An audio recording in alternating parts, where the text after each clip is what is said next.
Bharatiya Janata party ने ऐसा षड्यंत्र रचा है कि अब अफसर जो है वो चुनी हुई सरकार के ऊपर होंगे। क्यों? क्योंकि उन अफसरों के ऊपर केंद्र सरकार का कंट्रोल है। केंद्र सरकार उन अफसरों को कंट्रोल करती है, किसी को भी ट्रांसफर कर सकती है।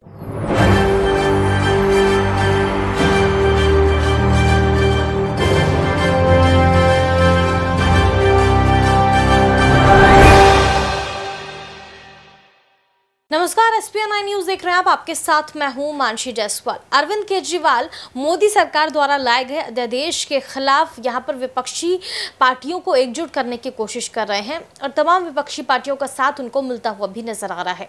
वहीं LG पर वो आए दिन निशाना साधते रहते हैं। LG VK सक्सेना लगातार इस पूरे मुद्दे पर जो है वो घिरते हुए नजर आते हैं। लेकिन आपको बता दें, अरविंद केजरीवाल को VK सक्सेना ने एक पत्र लिखा है, एक चिट्ठी लिखी है, जिसको लेकर के यहाँ पर अटकलें तेज हो गई हैं कि आखिरकार VK सक्सेना क्या चाहते हैं। आपको बता दें, उपराज्यपाल सक्सेना ने CM अरविंद केजरीवाल को एक लेटर लिखा। LG ने अपने पत्र में कहा कि न केवल सिरसपुर में नए अस्पताल का निर्माण कार्य तय समय से 1 साल पीछे चल रहा है, बल्कि लोकनायक अस्पताल, गुरु गोबिंद सिंह अस्पताल, डॉक्टर BR अम्बेडकर अस्पताल, राव तुलाराम अस्पताल और अरुणा आसफ अली अस्पताल जैसे मौजूदा अस्पतालों में बिस्तरों की बढ़ोतरी में भी 3 साल से ज्यादा की देरी हुई है। यानी कि यहाँ पर निशाना साधते हुए VK सक्सेना नजर आए अरविंद केजरीवाल पर। उपराज्यपाल ने कहा कि 17 अस्पतालों में बिस्तरों की संख्या में वृद्धि, औसत समय पर एक नए अस्पताल के निर्माण से दिल्ली के लोगों के लिए लगभग 12,500 अतिरिक्त बिस्तर उपलब्ध हो जाते। उपराज्यपाल ने कहा कि मैं ये कहने को विवश हूँ कि जमीनी स्थिति बिल्कुल विपरीत है, एक भी नया अस्पताल नहीं बनाया गया। यहाँ पर बड़ा निशाना साधते हुए नजर आए VK सक्सेना अरविंद केजरीवाल पर। पत्र लिखते हुए उन्होंने साफ तौर पर कहा कि अस्पतालों में बेड की संख्या कम हुई है और यहाँ पर बेड की संख्या जो है वो बढ़ानी चाहिए। लेकिन और इसके अलावा जो अस्पताल नए बनाने की बात अरविंद केजरीवाल की तरफ से और अरविंद केजरीवाल की सरकार की तरफ से कही गई, वो बिल्कुल गलत है और वो बिल्कुल झूठ है।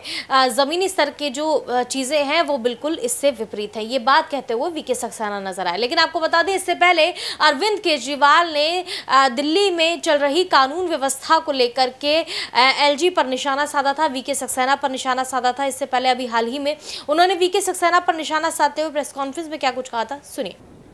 जो चुनी हुई कैबिनेट है उसके ऊपर हर जगह इन्होंने एक अफसर को बिठा दिया। अब डिपार्टमेंट्स में मंत्री की नहीं चलेगी, अफसर की चलेगी। अफसर को मंत्री का बॉस बना दिया। कैबिनेट के अंदर कैबिनेट की नहीं चलेगी, चीफ सेक्रेटरी की और LG की चलेगी, उसके ऊपर उन्होंने चीफ सेक्रेटरी को बिठा दिया। एक ये कहने को एक अथॉरिटी बना दी। अथॉरिटी के अंदर 2 अफसर केंद्र सरकार के होंगे और एक मुख्यमंत्री होगा। तो इसके अंदर मुख्यमंत्री के ऊपर 2 अफसरों को बिठा दिया। तो हर जगह इन्होंने अफसरशाही को सारा कंट्रोल दे दिया और अफसरशाही केंद्र सरकार कंट्रोल करेगी। अफसरों के ऊपर केंद्र सरकार का कंट्रोल होगा, सर्विसेज के जरिए और विजिलेंस के जरिए। तो एक तरह से केंद्र सरकार दिल्ली सरकार को अफसरों के जरिए चलाना चाहती है। हमारा देश एक जनतंत्र है, भारत एक जनतंत्र है और संविधान, भारत का संविधान की मूल आत्मा यही है कि हम एक जनतंत्र हैं। जनता सरकार चुनती है और उस सरकार को काम करने के सारे अधिकार होते हैं और वो सरकार, चुनी हुई सरकार, अफसरों के ज़रिए काम करती है। वो अफसर चुनी हुई सरकार को रिपोर्ट करते हैं। ये शायद दुनिया के इतिहास में पहली बार भारतीय जनता पार्टी ने ऐसा षड्यंत्र रचा है कि अब अफसर जो है वो चुनी हुई सरकार के ऊपर होंगे। क्यों? क्योंकि उन अफसरों के ऊपर केंद्र सरकार का कंट्रोल है। केंद्र सरकार उन अफसरों को कंट्रोल करती है, किसी को भी ट्रांसफर कर सकती है, किसी को सस्पेंड कर सकती है। कि अफसरों के ऊपर केंद्र सरकार का कंट्रोल है और अफसर जो है वो मंत्रियों के ऊपर बैठेंगे। तो जैसे किसी भी डिपार्टमेंट में मंत्री जो है वो अगर कोई आदेश देगा तो अफसर डिसाइड करेगा कि आदेश सही है कि गलत है।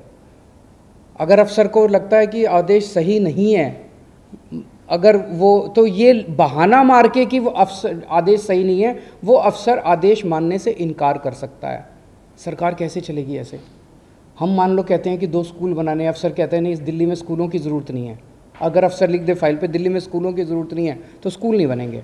हम मान लो कहते हैं कि मोहल्ला क्लिनिक 100 और बनने चाहिए, चुनी हुई सरकार कहती है, हम तो जनता में घूमते हैं, हम कहते हैं भाई जनता मांग रही है इस इलाके में करोल बाग में एक मोहल्ला क्लिनिक बनाओ, अफसर कहता है नहीं करोल बाग में मोहल्ला क्लिनिक की ज़रूरत नहीं है, बस फिर मोहल्ला क्लिनिक नहीं बनेगा।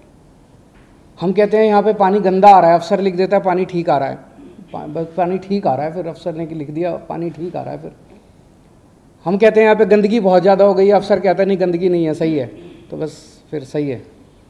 तो ये अफसर को पावर दे दी। कैबिनेट जितने निर्णय लेगी, कैबिनेट मतलब सुप्रीम बॉडी, चुनी हुई सरकार की सुप्रीम बॉडी जिसमें सारे मंत्री होते हैं, मुख्यमंत्री उसका अध्यक्ष होता है, तो कैबिनेट जो भी निर्णय लेगी वो निर्णय सही है कि गलत है ये चीफ सेक्रेटरी डिसाइड करेगा। तो चीफ सेक्रेटरी डिसाइड करेगा कैबिनेट ने निर्णय सही लिया कि गलत लिया, और फिर वो एलजी को रिकमेंड करेगा, एलजी उस पर कैबिनेट के किसी भी निर्णय को पलट सकता है। ये तो संविधान में भी नहीं दे रखा कि एलजी किसी भी निर्णय को पलट सकता है, इन्होंने नया एक संविधान बदल दिया और ये अथॉरिटी बनाई है कि अथॉरिटी के अंदर मुख्यमंत्री बैठेगा, मुख्यमंत्री के सर पे 2 अफसर बैठेंगे। तो ये एक बहुत बड़ा षड्यंत्र है। अथॉरिटी की जो मीटिंग है, अथॉरिटी कितना फ्यूटाइल एक्सरसाइज है इससे आप समझ सकते हो। ये पहली मीटिंग हुई, इसके पहले एक फ़ाइल आई मेरे पास 15 दिन पहले, लास्ट वीक ऑफ मई में। उस फाइल में वो एक ऑफिसर को सस्पेंड करना चाहते थे। उसको फाइल को पढ़ने के बाद मेरी 3-4 क्वेरीज थी, क्लैरिफिकेशंस थे। तो मैंने फाइल पे लिखा कि ये 3-4 मेरे क्लैरिफिकेशंस हैं और इनका जवाब दिया जाए, उसके बाद मैं बताऊंगा कि मीटिंग किस दिन होगी, कितने बजे होगी और कहाँ होगी। वो 3 या 4 क्लैरिफिकेशंस क्वेश्चंस मैंने लिख के फाइल पे भेजे। वो फाइल मेरे पास फिर वापस नहीं आई, वो फाइल सीधे एलजी के पास चली गई और उस फाइल पे लिखा गया कि अथॉरिटी के 3 मेंबर में से 2 मेंबर्स की सहमति हो गई है, 1 मेंबर की सहमति नहीं है, इसीलिए इसको अप्रूव कर। तो वो तो हमेशा ही उन दोनों की सहमति है, वो तो दोनों केंद्र सरकार के ऑफिसर्स हैं और मैं ही उसमें अकेला हूँ। तो मतलब मैं अगर कोई उस मीटिंग के अंदर क्वेरी भी करता हूँ, क्लैरिफिकेशन भी मांगता हूँ, तो मेरी क्लैरिफिकेशन के जवाब भी देने की ज़रूरत नहीं है। तो वो एलजी साहब के पास उन्होंने फाइल भेजी, एलजी साहब ने लिख दिया कि ऑफिसर को सस्पेंड कर दिया जाए, ऑफिसर को सस्पेंड कर दिया गया। मेरे पास ना ऊपर जाते टाइम फाइल आई, ना नीचे जाते टाइम फाइल आई। मेरे पास तो जब फाइल आई मैंने उस पर क्वेरी रेज की और क्वेरी के बिना जवाब दिए उन्होंने एलजी से अप्रूवल। फिर अथॉरिटी की ज़रूरत क्या यार। तो ये दिखाता है ये सारी चीज़ें हम सुप्रीम कोर्ट लेके जाएंगे और हमें पूरी उम्मीद है, सुप्रीम कोर्ट से भी उम्मीद है और सारी पार्टियों से भी उम्मीद है कि अगर सुप्रीम कोर्ट में भी मिलेगी, राहत मिलेगी, और अगर राज्यसभा में, संसद में बिल आता है तो उसको जीतने नहीं देंगे। आज एक मुद्दा था जिसमें एक ऑफिसर के ऊपर कुछ डिसिप्लिनरी प्रोसीडिंग्स थी, उसने ये फॉरेंसिक लैब में कुछ गड़बड़ की थी, उस पे वो ब्लैक एंड वाइट मुद्दा था, उसमें तीनों की सहमति थी कि इसको सस्पेंड कर, इसके खिलाफ डिसिप्लिनरी प्रोसीडिंग शुरू की जाए। यानी आप ये कहना चाह रहे हैं कि अथॉरिटी की बैठक से पहले ही ये निर्णय ले लिया जाता है और आपको बताया जानकारी भी नहीं दी जाती। पिछली वाली जो मीटिंग थी उसमें मैंने जैसे बताया, मेरे पास फाइल आई कि इस अफसर को सस्पेंड किया जाए। मैंने कहा कि इसको क्यों सस्पेंड किया जाए, इसके लिए 3 क्लैरिफिकेशन मैंने मांगी। वो 3 क्लैरिफिकेशन का जवाब देना चाहिए था कि ये कारण है। वो 3 क्लैरिफिकेशंस के जवाब देने की बजाय उन्होंने फाइल सीधे एलजी को भेज दी कि अथॉरिटी के 3 सदस्यों में से 2 सदस्य तैयार हैं। वो दोनों तो उनके अफसर हैं अपने ही, उन दोनों ने साइन कर दिए, मुख्यमंत्री की इनको ज़रूरत ही नहीं है। जनतंत्र गया, जनतंत्र की ऐसी तैसी। सर आपने लॉ एंड ऑर्डर को लेकर भी एनजीओ चिट्ठी लिखी है। पूरे दिल्ली के अंदर पहली बार हो रहा है जो इतने बड़े संडे का दिन था ना, शायद संडे को, या संडे को 4 मर्डर एक साथ दिल्ली के अंदर हुए। पूरे मैं लोगों से मिलता रहता हूँ, दिल्ली के लोगों के मन में दहशत है और मैंने एलजी साहब को लिखा है कि कुछ करें, एलजी साहब भी करें, अमित शाह जी भी करें, दोनों मिलके दिल्ली के लॉ एंड ऑर्डर को सुधारें। जैसे दिल्ली में हमने एजुकेशन ठीक कर दी, हमारे पास जो जो क्षेत्र थे उनमें से कई क्षेत्र ठीक कर दिए। अगर आज लॉ एंड ऑर्डर, हम पंजाब में हमारे पास लॉ एंड ऑर्डर पहली बार आया। शुरू में आपने देखा कितनी दिक्कत हुई क्योंकि वो पुरानी सरकारों ने कितना गंद मचा रखा था।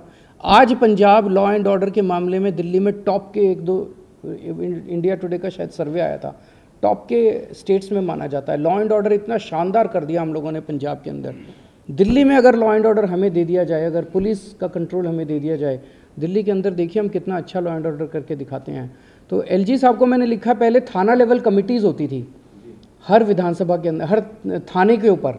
उस थाना लेवल कमेटी का अध्यक्ष होता था लोकल एमएलए, और उसके नीचे आरडब्ल्यूएस होती थी, उसमें काउंसलर्स होते थे सारे उस इलाके के, उसमें वहाँ के प्रबुद्ध नागरिक होते थे। महीने में एक बार ये कमेटी मिला करती थी।